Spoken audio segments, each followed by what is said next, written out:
Y por supuesto se lo habíamos anunciado en Telediario Al Amanecer, siempre nos tomamos el espacio importante para hablar también de esos aspectos históricos. Así que hoy tenemos una entrevista, empieza a imaginarse, pero queremos aprovechar su visita y volvemos en el tiempo. ¿Cómo se empieza a dar esas reuniones, la decisión de quererse separar de España? ¿Cómo estos nobles caballeros empiezan a realizar reuniones secretas, a puerta escondida, pasando información?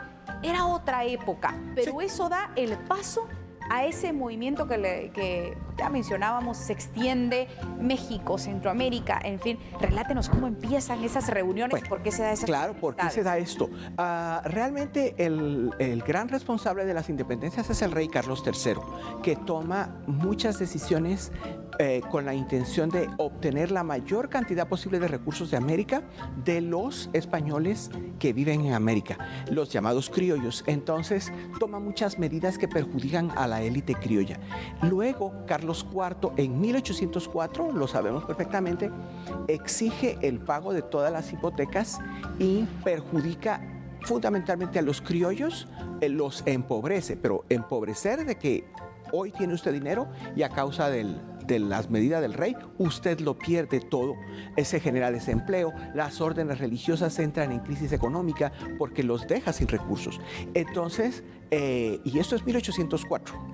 Entonces vamos a encontrar una serie de movimientos en toda Hispanoamérica. Más de una década hasta lograr esa firma de independencia. Porque lo que ocurre es que los criollos al principio no quieren separarse de España, sino que quieren un trato igualitario. Lo mismo que Aragón, lo mismo que Castilla, que el rey los trata igual.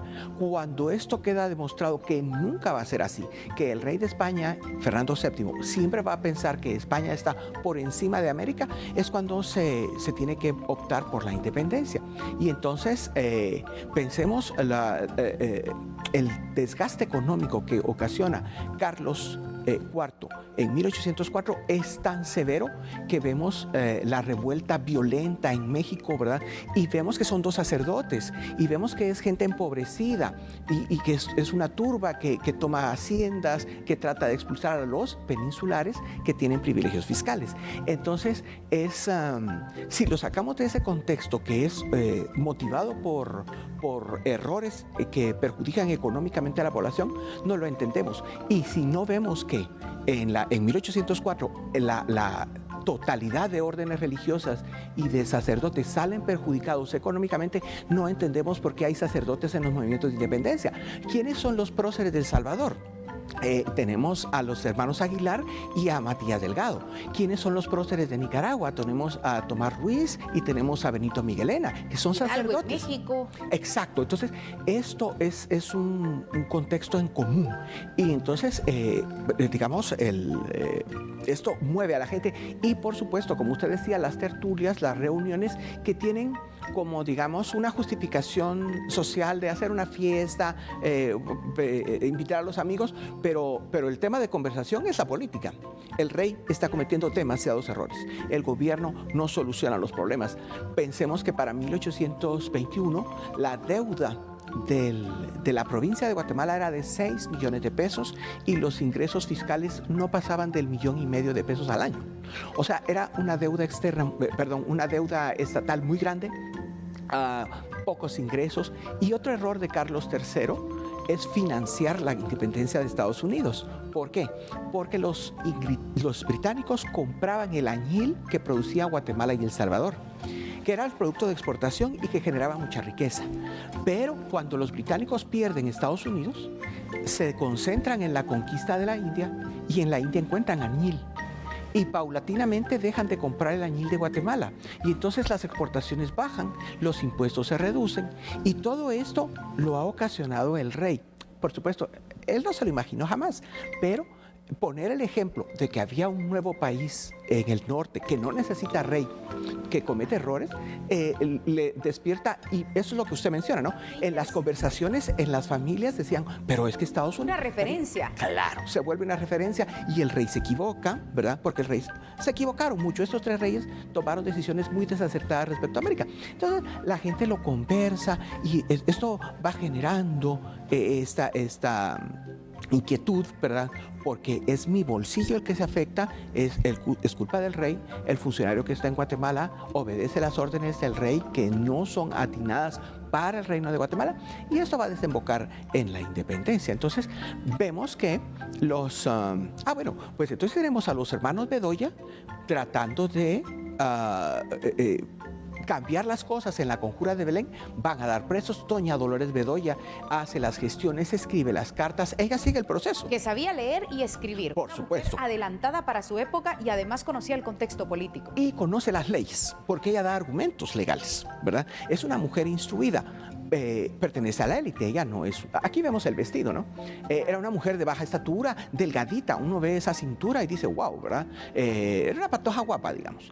Y pues ya para esta época es una mujer madura, acaba de tener a uno de sus hijos cuando o sea, como decimos en Guatemala, estaba recién compuesta cuando se firma el Acta de la Independencia. ¿Y ella qué hace? Ella lo que hace es comprar cohetillos, contratar una marimba para llamar la atención. ¿Por qué? Porque en la plaza se realizaba el mercado todos los días. Y entonces, como somos de Guatemala algo curiosos, la gente se congrega ante esto y ella les explica lo que se está abordando ahí dentro es si somos o no somos independientes. Y se va a dar, como quien dice, la primera presión de la plaza, claro, porque se está dando una reunión donde estaban estos próceres tratando de firmar, pero por supuesto que había la posibilidad de que se fueran con un no de vuelta a casa. Exacto. Y con peores represiones. Y eso es lo que ella logra, porque se sabe que a la mitad de la mañana de la reunión, los convocados a la reunión van hacia afuera, ¿verdad? Sin firmar nada. Y ella moviliza a la gente para que no salgan hasta que se firme el Acta de la Independencia. Y el acta lo dice claramente, ante el clamor del pueblo. Y luego dice que es preferible que firmen las autoridades y no el pueblo, ¿verdad?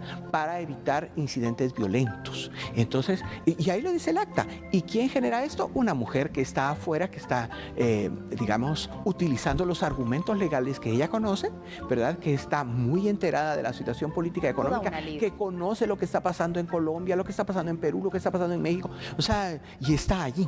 No, obviamente no era la única. La historia no ha sido tan gratificante para doña Dolores Bedoya, claro, de Molina. Tal vez no historiadores, pero muchas personas dicen, es que ella fue, y lo voy a decir con las palabras populares de Guatemala, ella fue la chismosa que fue a regar todo esto. Pero no, ella no fue un chisme, ella sabía, como usted, claro, decía, de los movimientos que se estaban llevando en toda Latinoamérica, de la función que se buscaba tras esta reunión, pero también sabía el poder que podía tener el pueblo unido, claro, llegando a hacer ese clamor popular. Claro. Así que hay que descartar, si a usted le ha llegado esa idea que solo fue la esposa de Pedro de Molina y que fue una señora chismosa que regó y que fue a contar chistes. Y eso es algo importante. Hay que votar esa sí, imagen. Existe la teoría entre algunos literatos que realmente lo que Pedro Molina escribe en su periódico es probable que lo haya escrito ella. ¿Por qué? Porque se compara el tipo de texto que ella presenta para defender a sus hermanos con la forma de redacción que aparece en el periódico. Y se parecen mucho. Entonces, sería una de dos.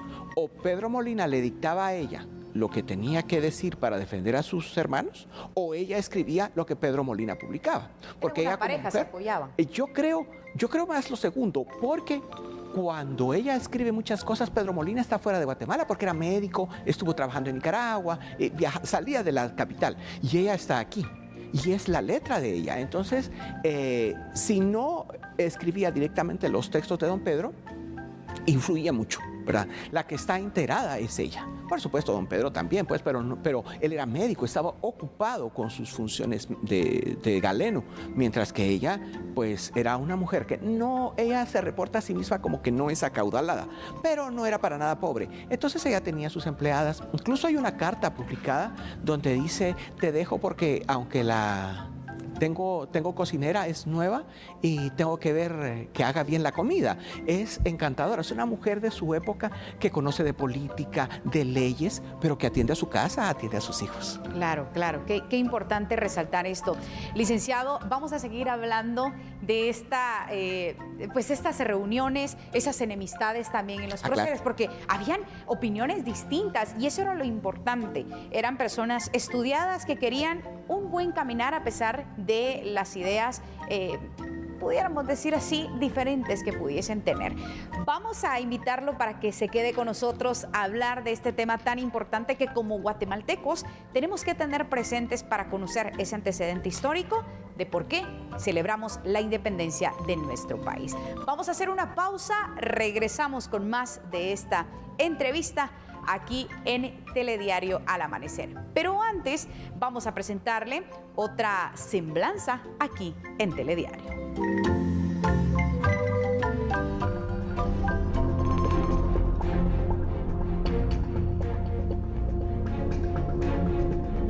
Antonio Rivera Cabezas, en 1812, desempeñó por las leyes españolas el cargo de diputado de la primera contribuyente centroamericana. En la anexión fue diputado al Congreso mexicano. En 1824 fue jefe político de Departamento de Guatemala, intendente del gobierno federal. En 1835, secretario de Hacienda de la Federación. Y por último, en 1832 y 1837, juez de distrito. Fue un destacado político en los inicios del siglo XIX, prócer de la independencia de Centroamérica. Su firma aparece calzando la célebre acta del 15 de septiembre de 1821. Sus cualidades lo llevaron a ocupar la jefatura del Estado durante el periodo comprendido de marzo de 1830 a febrero de 1831. Durante su gobierno, el país gozó de completa tranquilidad. Entre sus obras importantes destaca haber fundado el primer censo de Guatemala, así que en 1830 se dio a conocer por primera vez un número aproximado de cuántos habitantes tenía la ciudad, pero debido a las continuas difamaciones de sus oponentes, renunció al cargo. Al llegar los conservadores al poder, fue desterrado del Estado y gracias a varios de sus amigos se salvó de ser fusilado. Se refugió entonces en Chiapas, México, y al intentar ingresar a territorio hondureño, fue capturado en Jocotán, Chiquimula. Luego de ser acusado de conspirador, se refugió en El Salvador y ahí se alió con el doctor Pedro Molina. El 8 de mayo de 1851 murió, y debido a que los conservadores estaban en el poder, no se le rindieron honores.